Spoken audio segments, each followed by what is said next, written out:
Vamos lá.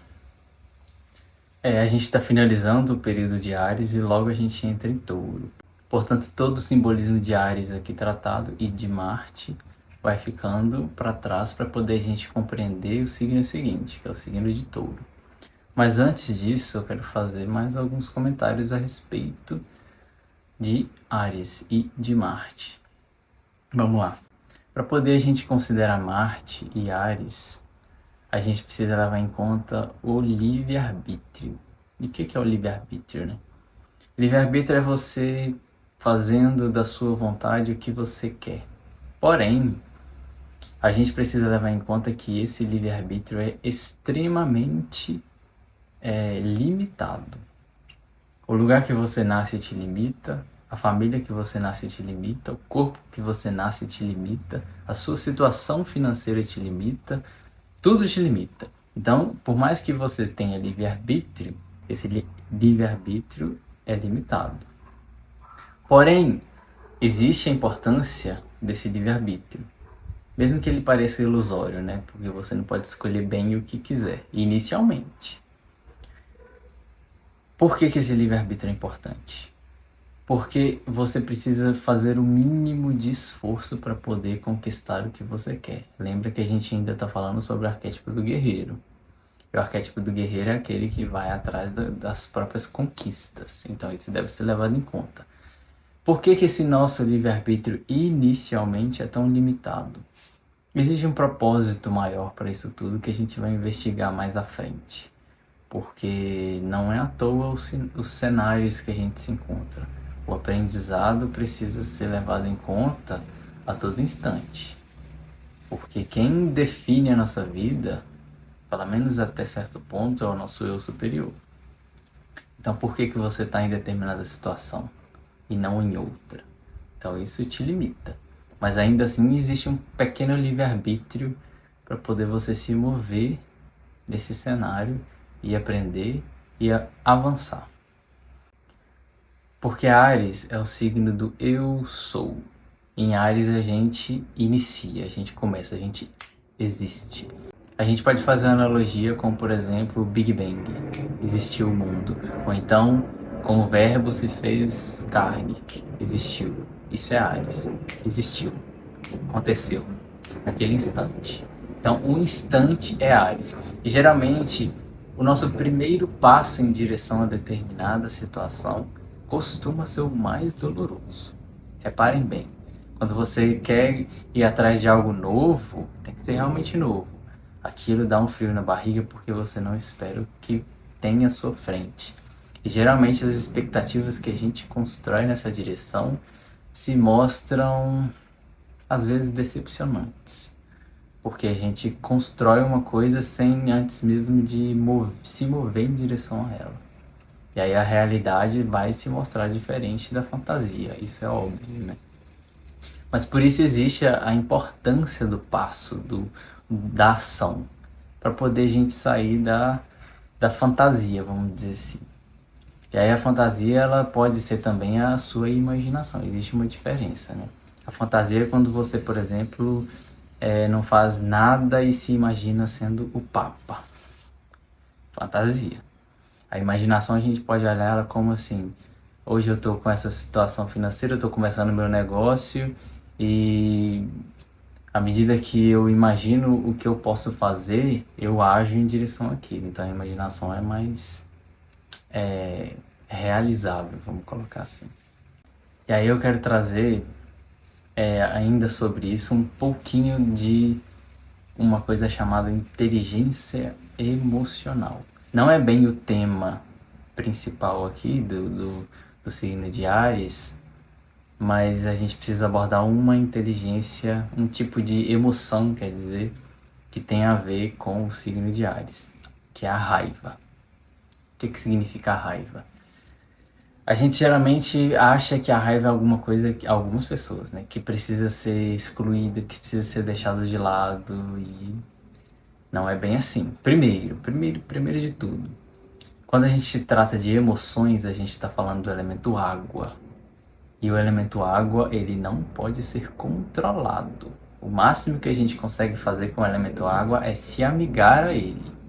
O fogo você controla, a terra você controla, o ar você controla, a água não. Pelo menos não no nível intrínseco da palavra, de controlar e conter. Não dá. Porque a água, ela, ao mesmo tempo que ela é líquida, ela evapora. E como que você vai controlar o vapor, né? E o elemento ar está associado à mente. Então a mente, de alguma forma, você controla. Pelo menos a gente consegue, né? Não é fácil, não. O elemento terra, o elemento da matéria, você pega e faz, ou se você não faz, nada acontece. Então, de alguma forma, você controla. O elemento fogo, a sua ação, você também controla, mas o elemento água, não. A gente fala mais disso mais pra frente. E sobre a raiva, né? Qual que é o objetivo da raiva? Ela não é uma emoção que deve ser excluída. E observem bem os cenários que se mostram à sua volta. Se você atrai pessoas com um nível de raiva descontrolado, é porque a sua própria raiva interna está descontrolada. Às vezes você não está sabendo lidar com a própria raiva e aí ela aparece lá fora. Ou então o contrário, né? Se você é muito raivoso ou estressado e atrai uma pessoa muito calma e pacífica, também é o equilíbrio sendo chamado ali. Mas vamos lá, o objetivo da raiva como emoção: corte, ação, movimento. Quando você está com raiva de alguma coisa, você quer agir. Geralmente a gente coloca a raiva como a pessoa mexeu comigo, eu estou com raiva, eu vou brigar. Mas isso seria uma reação em relação à emoção da raiva. A melhor forma da gente lidar com a raiva é a partir da assertividade. Uma questão à sua volta te provocou, te instigou a raiva, você pega aquela raiva como combustível de ação. Então, esse é o objetivo inteligente da raiva. A melhor forma de utilizar a raiva é essa, porque se você falar que quer controlar ou que quer esconder ou que quer guardar a raiva, principalmente mulheres, né? Aí eu não posso demonstrar raiva porque senão eu vou parecer um animal descontrolado. Mas mulheres são selvagens também. Pois é, olha só. Quem diria? Mas vamos lá. E aí vamos finalizar essa etapa de Áries e passar para a etapa de Touro, que a gente vai mudar o tema. A gente vai sair do arquétipo do guerreiro e mudar esse arquétipo, mudar o que a gente precisa continuar trabalhando. Então, se em Áries significa eu sou, em Touro a gente tem o eu tenho. Então, se em Áries a gente encontra o eu, em Touro a gente encontra o meu. E em Touro a gente encontra o signo da voz. Porque depois que a pessoa existe, depois que o bebê nasce, o que é a primeira coisa que ele faz? Ele solta a voz, ele chora, ele existe de alguma forma. Então, a gente junta os dois símbolos, porque todos os signos estão conectados. Só que a gente estuda um de cada vez para poder ficar entendível para nossa mente, que é polarizada. Então, em Touro a gente encontra o signo da voz. E aí eu quero trazer uma música para poder a gente fazer essa transição do sou para o tenho, do eu para o meu, da ação para expressão a partir da voz.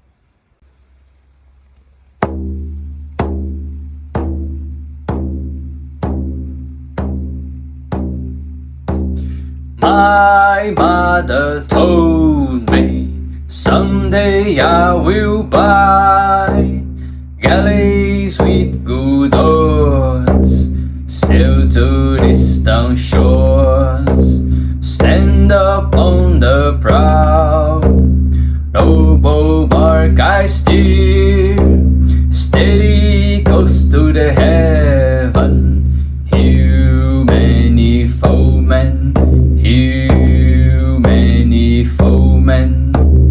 My father told me someday I will buy galleys with good oars, sail to